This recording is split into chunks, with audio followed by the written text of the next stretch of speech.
key point to maintaining your furniture. There's different furniture you can buy. There's bedrooms, living rooms, dining rooms, and sofa sets.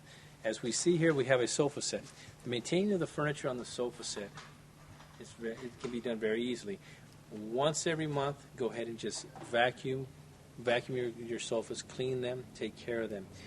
But it's very easy to maintain it. The biggest thing also is making sure that you're using it as a furniture, but not as a playground.